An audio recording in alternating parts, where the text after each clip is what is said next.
먼저 지수를 좀 보면 오늘도 미국 증시는 많이 안 좋았습니다. 일단 다우존스는 0.3%로 그래도 선전을 했어요. 이제 다우존스는 아무래도 업종 대표주들 그냥 30개 종목으로 묶어놨기 때문에 어느 정도 IT나 오늘 사실 이따가 말씀드리겠지만 알파벳 주가가 오늘 망가졌습니다. 그러면서 기술주 진영이 전체적으로 망가졌는데 이제 다우존스는 기술주에 대한 노출도가 나스닥이나 S&P보다는 좀 낮죠. 그러다 보니까 다우존스의 하락폭은 다소 제한적이었다라고 보시면 될 것 같고요. S&P 500은 1.4% 하락했습니다. 그리고 나스닥 지수는 2.4%나 급락을 한 건데요. 특히 이 S&P 500은 또다시 200일 이동평균선을 하향 이탈을 했고요. 여기에다가 그래도 심리적인 지지선, 어떤 마디 지수 때는 늘 심리적인 지지선이든 저항선으로 역할을 하는데 4,200도 깨져버렸습니다. 그래서 S&P도 오늘 주가 급락으로 인해서 뭔가 기술적인 흐름에 있어서는 뭔가 또 이렇게 약간 핀트가 좀 나가버린 그런 상황이 됐고요. 나스닥 지수는 오늘 2.4% 급락하면서 나스닥 지수는 그래도 그동안 200일 이동평균선과의 그 차이가 조금 있었거든요. 좀 안정적으로 그 위에서 거래가 됐었는데 오늘 급락하면서 이 나스닥 지수도 200일 이동평균선에 거의 바짝 붙어버렸습니다. 그래서 지금 200일 이동평균선 현재 지점이 한 12,770 정도에 형성이 되어 있는데 지금 그쵸 불안하죠. 그래서 나스닥 지수마저도 200에선 깨져버리면 시장 분위기가 뭔가 좀 바뀔 수 있는 그런 진영이 되기 때문에 지금 기술적으로도 매우 중요한 그런 상황이 됐다라는 말씀 드리겠습니다. 오늘 있었던 이슈들 점검을 해볼 텐데요. 역시 증시가 이렇게 급락을 했을 때는 국채금리가 또 올랐겠거니라는 생각이 들죠. 10년물 국채금리가 또다시 4.96%까지 올라왔습니다. 어제 4.8%대 초반, 중반 이 정도까지 낮아졌었는데 간밤에 이제 12bp 정도 이제 상승을 한 건데요. 그 아래에 있는 9월 신규 주택 판매 요 경제 지표가 어느 정도 금리 상승에 심리적으로 큰 영향을 미쳤다라는 분석이 나오고 있습니다. 지금 모기지 금리, 그러니까 주택담보대출 금리가 지금 8%에 육박하고 있는 상황이에요. 그래서 지금 대출을 받아서 집을 사기가 힘든 구조일 거야. 그리고 집을 갖고 있던 사람들도 이걸 팔면 다른 데로 옮기거나 이래야 되는 이런 상황인데 그런 상황에서 지금 금리 부담이 너무 커서 매도자도 안 나타나고 매수자도 안 나타나. 이게 우리가 그동안 봤던 주택 경기인데 9월 신규 주택 판매가 연율 기준으로 연율로 환산했을 때 지금 75만 9천 건이 나와버린 겁니다. 이게 전월에 67만 6천 건이었고요. 시장 예상이 68만 건이었는데 무슨 9월에 신규 주택 판매된 거를 이게 그럼 1년 동안 이어졌을 때 어떻게 됐을까 예측한 게 이제 75만 9천 건인데 너무 잘 나왔다라는 거죠. 그러면서 뭐야 경기가 이렇게 뜨거워?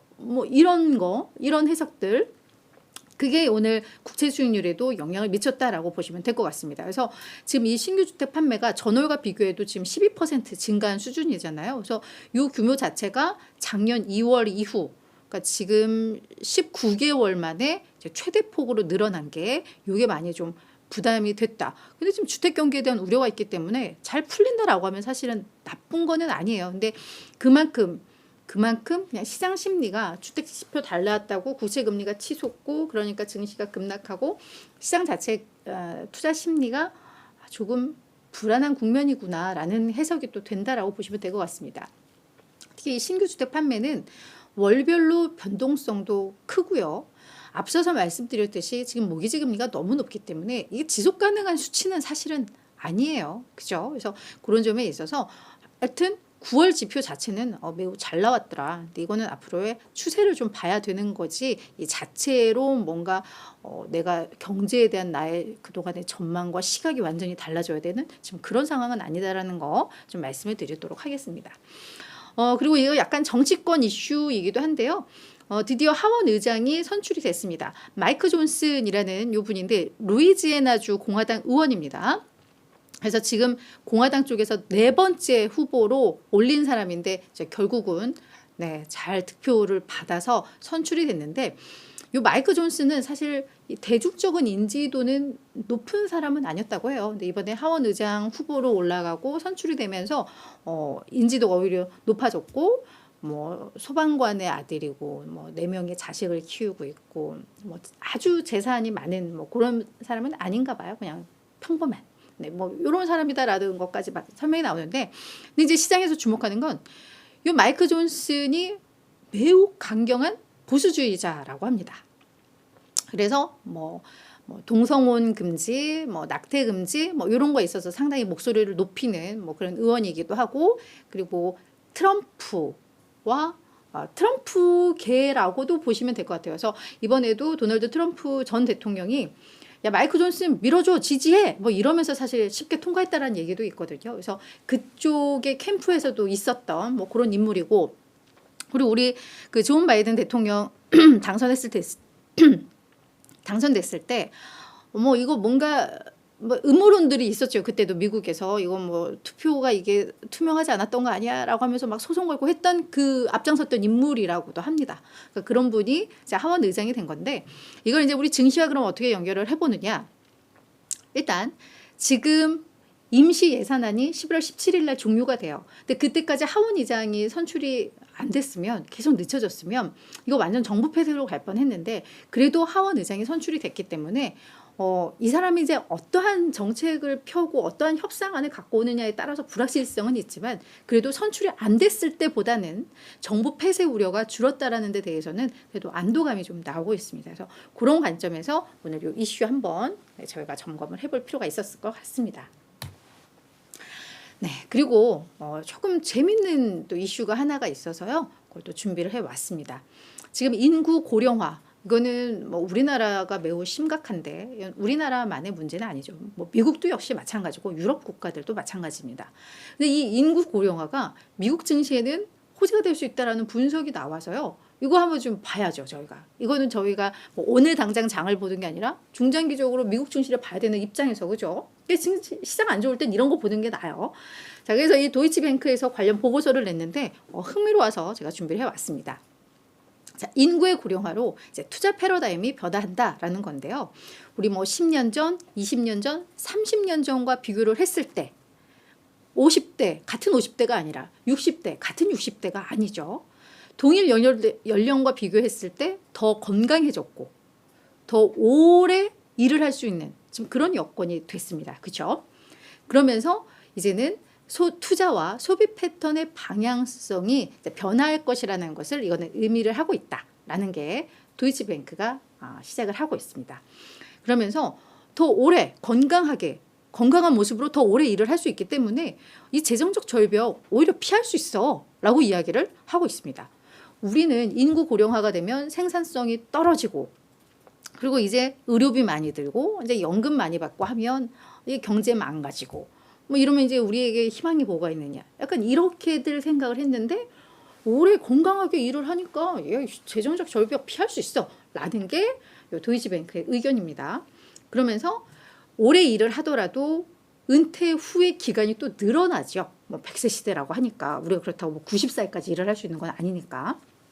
그러면 은퇴 후의 기간이 연장이 되기 때문에 이제 우리는 더 높은 투자 수익에 대한 수요가 늘어날 수밖에 없다라는 거죠.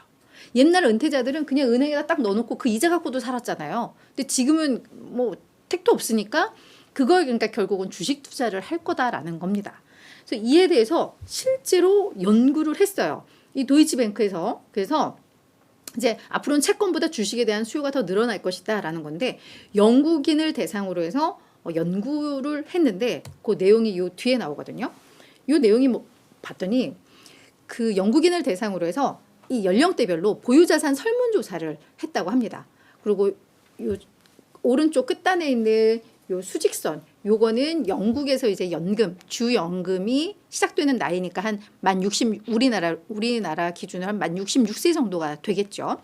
그리고 그 아래 그냥 밑에 이렇게 진한 파란색으로 깔려 있는 게 채권 보유 비중. 그리고 그 위에 이렇게 우상향하고 있는 요게 주식 보유 비중. 그러니까 보니까 이 채권은 전생에 걸쳐서 보유하고 있는 비중이 크게 달라지지 않고 그냥 안정적으로 유지를 하고 있다고 합니다. 안전자산에 대해서 어느 정도 포트를 계속 가져가고 있는 거죠.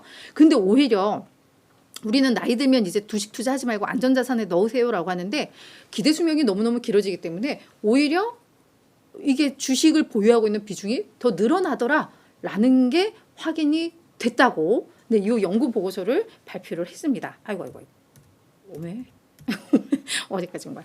네, 그러면서 미국도 이 페드 자료를 봤더니 70세 이상 주식과 뮤추얼 펀드를 보유하고 있는 비중이 1990년만 하더라도 한 21.7%였는데 현재 그게 거의 30%까지 높아졌고 55세, 69세에도 37%에서 현재 45%까지 높아진. 그러니까 이건 영국만의 문제가 아니라 미국도 그렇다더라라는 걸 확인을 했습니다. 여기에 플러스 우리 신흥시장, 뭐 우리도 포함이 될 거예요. 부유한 신흥시장의 중산층들은 안전한 투자를 위해서 자국에 투자를 하는 게 아니라 미국 주식에 투자를 한다. 그래서 미국 증시는 고령화 시대가 되면 더 좋아 라는 분석이었습니다. 이 논리가 어느 정도 수긍은 좀 되죠. 그래서 결론, 미국 주식에 중장기적으로 투자해야 된다라는 겁니다. 네, 그래서 이 내용 좀 정리를 해드리도록 할게요.